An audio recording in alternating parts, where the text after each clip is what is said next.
समजा principal sir नसतील तर प्रोफेसर दळवींना सांगायचं, त्यांची परवानगी घ्यायला हवी होती. त्यांच्या परवानगीशिवाय असा कुठलाही कार्यक्रम कॉलेजमध्ये करता येणार नाही. तू आधी माफी माग त्यांची. होय मॅडम. सर मला माफ करा. तुमची परमिशन घ्यायला मी विसरलो, माझी चूक झाली. सॉरी. ऋषी सर, एक मिनिट.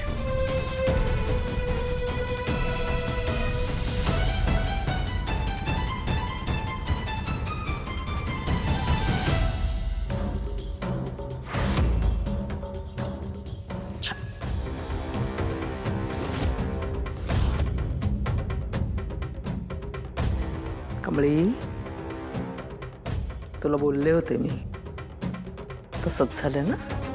प्रत्येक गोष्टीमध्ये पुढे पुढे पुढे नको करत जाऊ. त्याने काय होतं ते पाहिलंस ना. पण नाही, तुझं अजूनही तसंच चालू आहे. सगळीकडे आपलंच घोडं दामटवत पुढे पुढे करत राहायचं. काय खूप मोठेपणा मिरवायचा असतो का? परिणाम काय होतात दिसले ना. नाही, आज तू तुझ्या प्रोफेसरना किंमत देत नाहीस, शिक्षकांना किंमत देत नाहीस, उद्या आम्हालाही किंमत देणार नाहीस. खास करून वहिनीला. काय होतो याचा अर्थ? एखाद्याला खांद्यावर घेतलं ना की तो डोक्यावर नाचायला लागतो. म्हणून वहिनीला मी सारखी सांगत असते की लोकांना इतकं डोक्यावर चढवून ठेवू नकोस. ज्यांची जागा जिथे आहे ना त्यांना तिथेच ठेवायचं.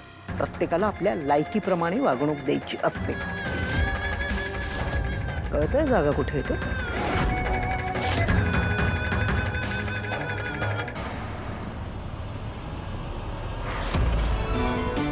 कमळी, हे घे. हे काय मॅडम? पत्र आहे, परवानगी देणारं पत्र. तू जो उपक्रम राबवतेस त्याला माझी परवानगी आहे असं लिहिलेलं पत्र आहे.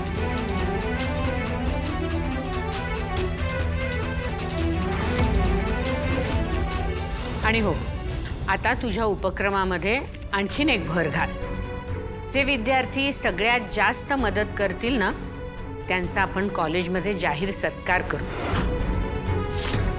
त्यामुळे विद्यार्थ्यांना मदत करण्याची सवय लागेल आणि त्यांच्यावर परोपकाराचे चांगले संस्कार होतील. आणि तो सत्कार करायला मी स्वतः कॉलेजमध्ये येईन. मॅडम, हे जर का असंच चालत राहिलं तर?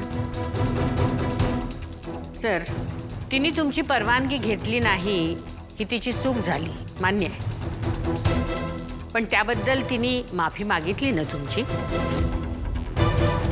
आता पुन्हा नाही ती असं करणार.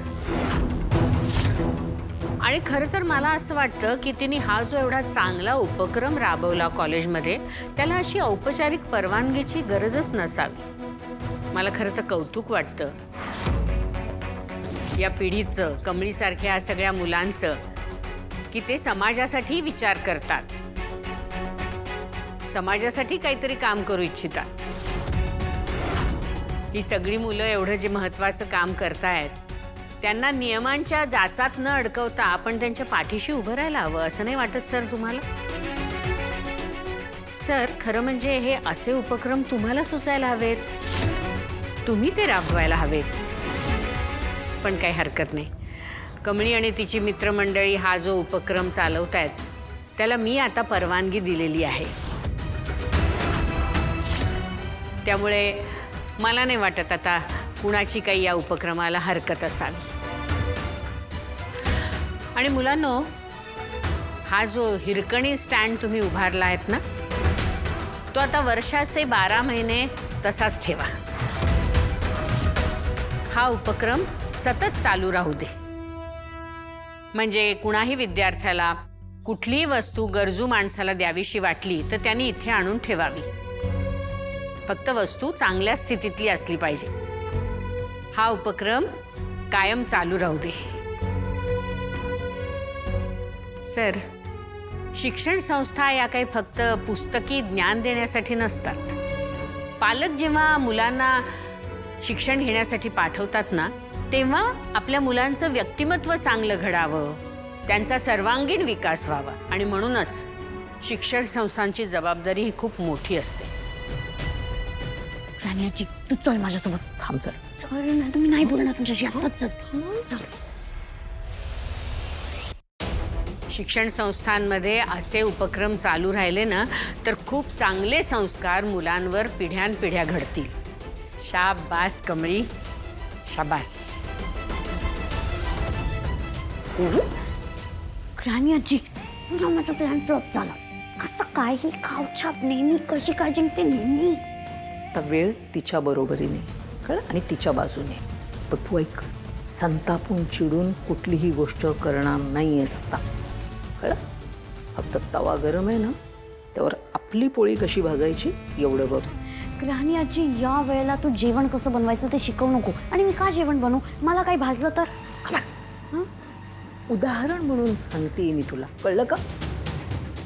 हे बघ, तो जो काही स्टँड ही आयडिया जरी कमळीची असली ना, तरी त्याच्या जोरावर तुला मोठं व्हायचंय, एवढं लक्षात ठेव. त्या कमळीची पॉप्युलॅरिटी खूप वाढत चाललेली आहे आणि ती अन्नपूर्णा आजीला अशी चिकटत चाललेली आहे. त्यामुळे ती तिला चिकटू नये. नाही तर काय सांगावं, ह्या तुझ्या आजीने तिला माझी मोठी नात आहे म्हणून घरी आणलं नाही ना, म्हणजे मिळवलं आपल्याला असं काहीतरी. राणी आजी, काय बोलतेस तू? असं नाही व्हायला पाहिजे. त्या मॅडमजीची मोठी नाती खावछाप नो. नक्की? हो, ऑफकोर्स. असं जर व्हायला नको असेल ना, तर तुला काहीतरी करावं लागेल. तुझ्या अन्नपूर्णा आजीची कौतुकाची थाप जर तुला हवी असेल ना, असं तुला काहीतरी सुचावं लागेल. ते कर. कळलं?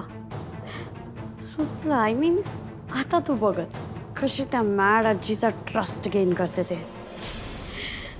मॅड आजी माझं पण कौतुक करणार. काय चाललं तुम्ही दोघींचं? हां, आई तू चला इकडे चल. काय? या सगळ्या प्रकरणामध्ये आपल्याला त्या स्केच आर्टिस्टकडे जायचं हे विसरू नकोस. आहे लक्षात. ऐका.